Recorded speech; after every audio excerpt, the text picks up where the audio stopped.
Story Champs is a literacy-based approach that focuses on helping build literacy skills through story structure and the language necessary to produce quality narratives. It teaches meaning-focused skills to build comprehension during shared book reading and works to boost story retell and comprehension for both monolingual and dual language learners. Story Champs is taught in a multi-tiered approach that has been developed to be administered to individuals, small groups, and large classroom-sized groups. 24 stories, corresponding illustrations, and vibrant storytelling icons are included in the Story Champs program. These icons are used to help visually reinforce the key story grammar elements. These stories are written at two different levels of complexity, Level A and Level B.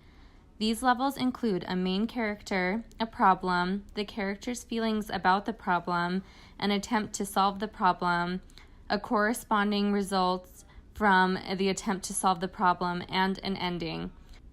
Level B additionally includes the character setting and end feeling describing how the character feels at the end of the story. An example of an individual session with a group of 2 students will be demonstrated in the following videos.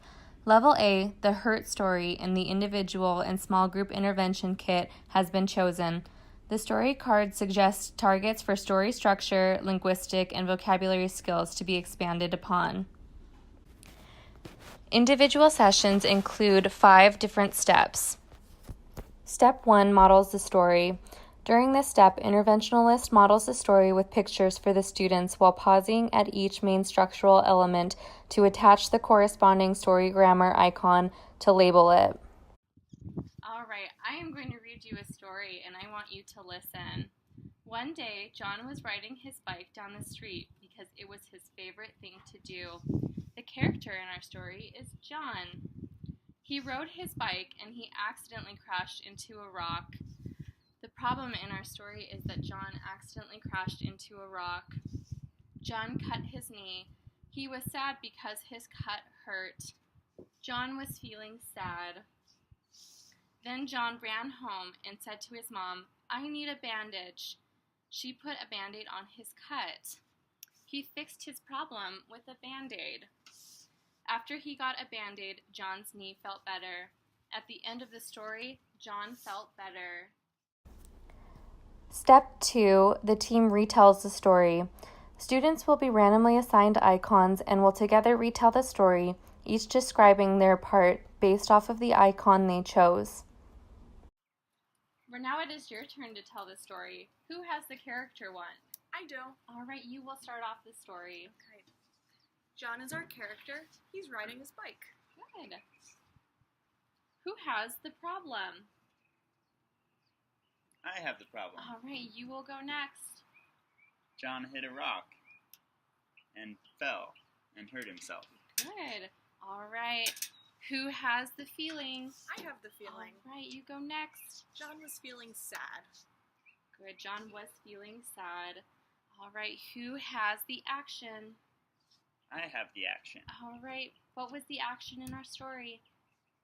John's mom helped him put a Band-Aid on his wound. Good. And I have the last one.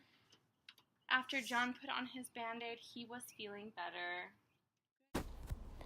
Step 3, individuals will retell the story with pictures and icons. One at a time, students will retell the story with each story grammar component with the use of picture stories and icons. At the time, the other student will play one of the story games that is provided. For example, the story bingo, story blocks, story sticks, or story gestures. All right, Sally, it is your turn to tell the story on your own. Team, while Sally is telling this story, you get to play bingo. So when she gets to the character, you lay down your character card, and same for each different part of the story. Okay. All right, Sally, when you're ready, you can start with the story. Okay. Johnny was riding his bike. Johnny hit a rock and fell off his bike. Johnny was feeling sad because he scraped his knee. He talked to his mom and had her put a Band-Aid on him. And now Johnny's feeling better. Nice job. You did a great job retelling the story. Step 4, individuals will retell the story with only the icons. Step 4 will follow the same concepts as Step 5. However, picture cards will be removed from this step. All right, Sally, it is your turn to tell the story again. We don't have our pictures this time, so look at the icons. Tima, while Sally is doing that, you get to play bingo again. All right, Sally, whenever you're ready. Okay. John was riding his bike. John hit a rock and fell off his bike. John was feeling sad. John, something with his mom. Yeah, what did he ask his mom for? Oh, a Band-Aid. Then John was feeling better. Good, excellent job. Step 5, individual generation with the use of icons. During this step, students will be asked to tell a personal story like the one that was being modeled. If they do not have one that relates, interventionalists can encourage another story or tell the modeled story in first person. Tima, have you ever had something like this happen to you? Yeah, one time I fell off my bike and I got a big owie. What happened after your owie? My mom helped me fix it and make it better. And then you felt all better. What about you, Sally? Has anything like this ever happened to you? No, it hasn't. Can you share a time that you had a problem? Yeah. One time during snack time, this big girl stole my snack. How did that make you feel? Really sad. You felt sad. What did you do about it? I said, hey, can I have my snack back? And then what happened? She gave it back. And she gave it back, and then how did that make you feel? Much better.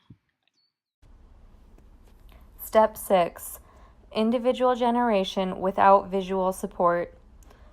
During this step, story grammar icons and prompts are all removed. The student will be prompted by the clinician one at a time to share personal experience stories as was done in Step 5. This step will not be modeled during this video, but it is the same as you would see in Step 5 without the pictures.